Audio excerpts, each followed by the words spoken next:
Hello folks. So today I'm going to be talking a little bit about the banjo. Mostly I'm going to talk about tuning, I'm going to talk about what the right hand does, and we'll probably run through a song real quick, or at least a portion of a song. Stay tuned.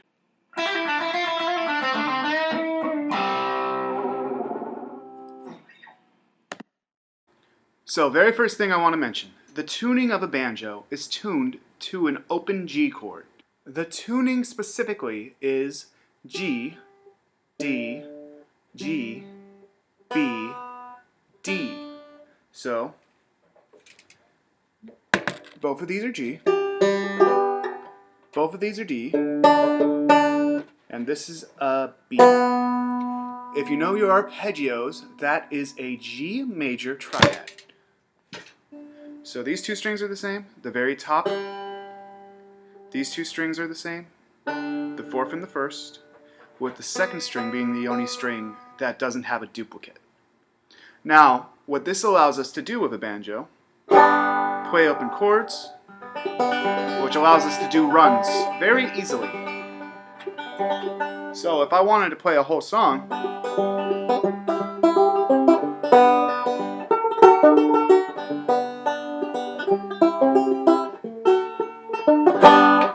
and if the song is a G and a C and a D, that's the whole song. So something like, stood up, little darling, stood up, whoa, whoa, whoa. Or, a million other songs. I could now play that on banjo. If you really want to add a country train,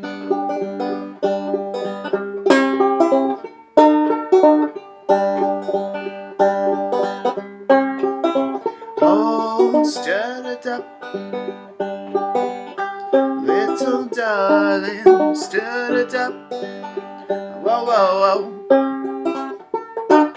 But let's not get ridiculous here. I mean, that's possible. But that might not be accepted in all cultures. But honestly, music is music, and who really cares what you do? Do what makes you happy. Now then, that's not what I wanted to talk about fully, but banjo is an extremely easy and accessible instrument. Please note, this is specifically a 5-string banjo.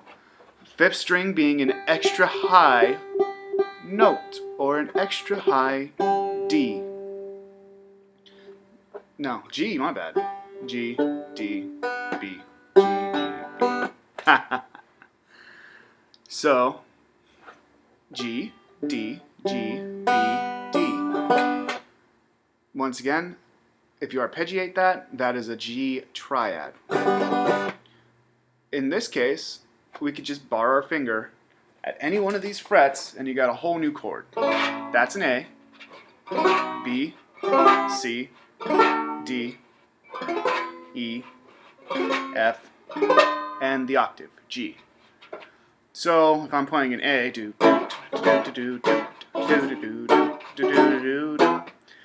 there's a song. That's a million songs. You could do so much. Now, where it starts to get fancy and complicated is when you start introducing your banjo rolls to the right hand. This is a 4-note roll, for example. And when you're playing banjo, typically your right hand's going to be doing something like this the whole time.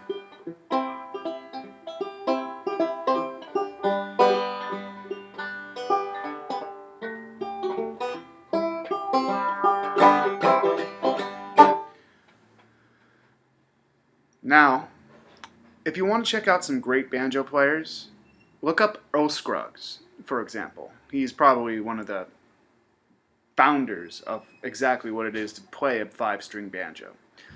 For a modern musician, look up Bela Fleck and the Flecktones. That guy plays with some world-class musicians, and he plays on a banjo in that band, and that's so bizarre to me.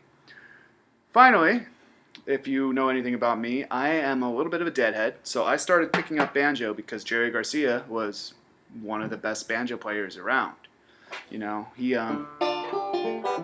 If you listen to some of his guitar playing, a lot of the phrasing's actually kind of banjo inspired. Oh, ain't angels in the summertime, mountains in the fall. If I can't get the girl I won't have none at all. You know. Listen to some Old and in the Way if you want to hear Jerry really tear it up on a banjo. Or some of the stuff he does with just David Grisman by himself. It's mostly him, banjo or acoustic. That stuff's all great. What I just played was, God, what is it called? You know, I don't remember that song's name right now. Shady Grove. That's Shady Grove. That's Shady Grove, and that's a pretty easy little progression as well. Now, thank you for joining me on this really, really fast snapshot of a banjo. If you'd like to know more, please subscribe. Please leave a comment saying, hey, I want to learn more banjo, or whatever other instrument you care about. I pretty much bought this for my my song a day challenge. I needed to do Kermit the Frog, you know, Rainbow Connection, because of course you have to do that song. And